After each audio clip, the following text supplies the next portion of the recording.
जाप सुप्रीमो पप्पू यादव पहुंचे भागलपुर काजवाली चक बम कांड में मृतक व घायल के परिजनों से मिलने। जमकर बरसे प्रशासन के उदासीन रवैये और राजनीतिक दलों की जुमलेबाजी पर। नीतीश जी, पहले नेता व पदाधिकारियों की लूट की आदत में सुधार कीजिए, तभी कोई सुधार हो पाएगा। जाप सुप्रीमो पप्पू यादव। तदारपुर थाना क्षेत्र अंतर्गत काजवाली चक में दिल दहला देने वाले बम कांड का आज 21वां दिन है। आज जाप सुप्रीमो पप्पू यादव इस बम कांड के मृतक एवं घायल परिजनों से मिलने पहुंचे। उन्होंने कहा, नेताओं को पदाधिकारियों की दलाली से फुर्सत मिलेगी तब तो जनता के बारे में सोचेंगे। पप्पू यादव ने कहा कि सभी राजनीतिक दलों के नेता दलाल हो गए हैं, सिर्फ दलाली करते हैं माफियाओं और नेताओं की, चाहे वो जमीन माफिया हो, बालू माफिया हो, नदी माफिया या फिर शराब माफिया। वही लोग अब तय करते हैं कि कौन सत्ता में रहेगा। उन्होंने कई राजनीतिक दलों पर तंज कसते हुए ये भी कहा कि बमकांड के पीड़ित परिवार से मिलने कई राजनीतिक दल के नेता आए, कई प्रशासनिक आश्वासन मिले, लेकिन धरातल पर कुछ भी नहीं है। आखिर इसके दोषी कौन है?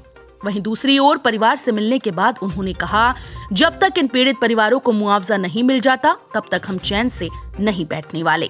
मेरी जितनी हैसियत होगी हम इन लाचार बेघर लोगों की मदद करेंगे। बच्ची की पढ़ाई व शादी नहीं रुकेगी, ये जिम्मेदारी मेरी है। वहीं मीडिया से बात करते हुए उन्होंने कहा कि भागलपुर में बाईपास के बाहर सरकार 100 एकड़ जमीन ले और भागलपुर की जितनी फैक्ट्री हैं उसको औद्योगिक नगरी बनाकर शहर को प्रदूषण रहित करे। उन्होंने बिहार के मुख्यमंत्री नीतीश कुमार पर भी जमकर निशाना साधा। उन्होंने कहा, नीतीश जी, पहले नेता व पदाधिकारियों को पैसे लेन देन की आदत में सुधार खत्म कीजिए, तभी कोई सुधार होगा। बमकांड को लेकर उन्होंने कहा कि शहर के बीचों बीच पटाखा निर्माण की फैक्ट्री आखिर किसके आदेश से चल रही थी? क्या प्रदूषण विभाग ने पैसा लिया था या जिसने लाइसेंस दिया उसने कितना पैसा लिया? इस मौत के जिम्मेदार कौन होंगे? एक बात बताइए मुझे कि किसी भी कीमत पर जो परिवार है, जिस तरीके से बच्ची आंख में आंसू थी, मेरी बेटी की आंख में आंसू होता तो मैं क्या करता? खुद को बेच देता। जरूर उस बच्ची की पढ़ाई नहीं रुकेगी और अभाव में उन बच्ची की शादी नहीं रुकेगी। किसी भी परिस्थितियों में हमारी व्यक्तिगत जितनी क्षमता है और होगी, हम कोशिश करेंगे उस परिवार की मदद करने की। बिहार के रॉबिन हुड से क्या अपेक्षा, ये बताइए कि आज 21 दिन बाद पप्पू यादव परिचय का मोहताज नहीं, और आज 21 दिन बाद लगभग शाहनवाज आए, चौबे जी आए, जो नगर विधायक लोकल थे वो आए, लेकिन सबों ने आश्वासन की घुट्टी पिला करके चला गया। समझ में नहीं आता, आप लोग को नाम ही नहीं लेना चाहिए। मैंने पहले ही कहा कि नालंदा में कल 3 महिलाओं को गोली मार दिया। एक यूथ को सिर्फ उसने एक मासूम बच्ची की को अस्मिता लूटने से बचाया, उसको तेजाब छिट के जिंदा जला दिया। और बाद में पुलिस नालंदा में ढूक के बेटियों की बाली छीन ली, नाक के नेकलेस छीन ली, मोलेस्टिंग किया, बच्चों को गोदी से, मां के गोदी से उठा के फेंक दिया, मंगलसूत्र छीन लिया, हर घर से पैसे उठा के ले गए, जो नहीं उठा के ले जा सके तोड़ दिया। सिर्फ एक दिन में 7 मर्डर हुई नालंदा में।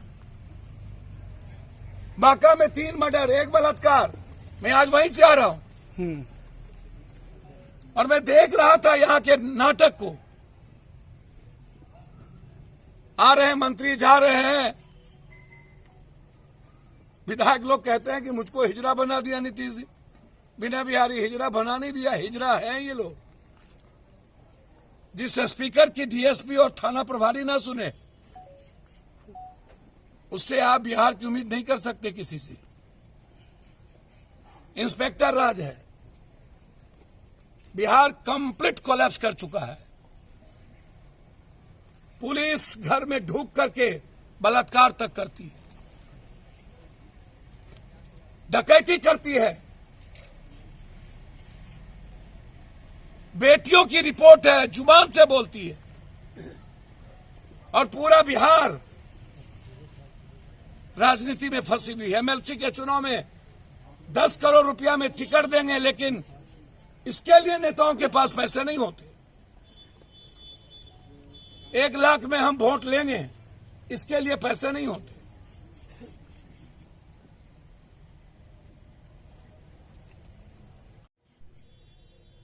जितनी ताकत है लगा करके मात्र एक घर छोड़कर, मैं किसी का नाम नहीं लूंगा, इन नेताओं को, पदाधिकारियों की दलाली से फुर्सत होगी तब तो जनता के बारे में सोचेगी।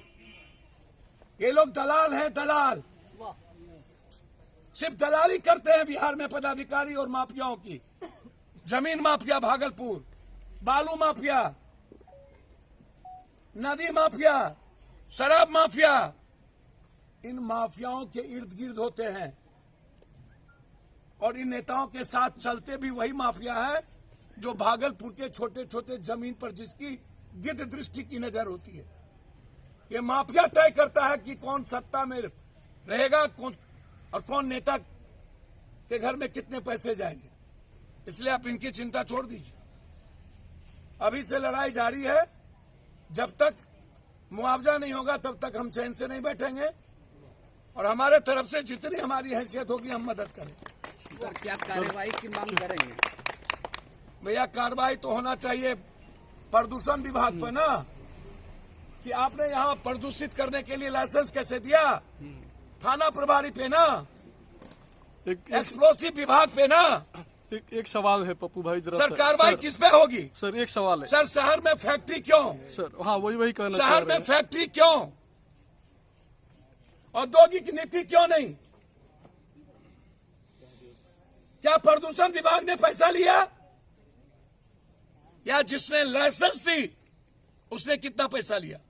और जब लाइसेंस कैंसिल हो गई तो 1 किलोमीटर के रेडियस में 2-2 थाना, जहां डीएसपी बैठते हो, बिल्कुल। क्या उनको जानकारी नहीं है? 1 किलोमीटर में महज 100 मीटर की दूरी पर है। बस 100 मीटर।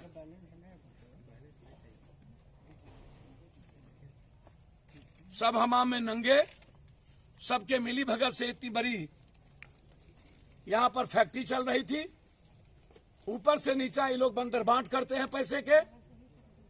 भागलपुर में बाईपास के बाहर सरकार 100 एकड़ से बड़ी जमीन ले और भागलपुर की जितनी फैक्ट्री है उसको औद्योगिक नगरी बना करके भागलपुर के शहर से प्रदूषण से बचाने के लिए भी भागलपुर से अलग खरीदे।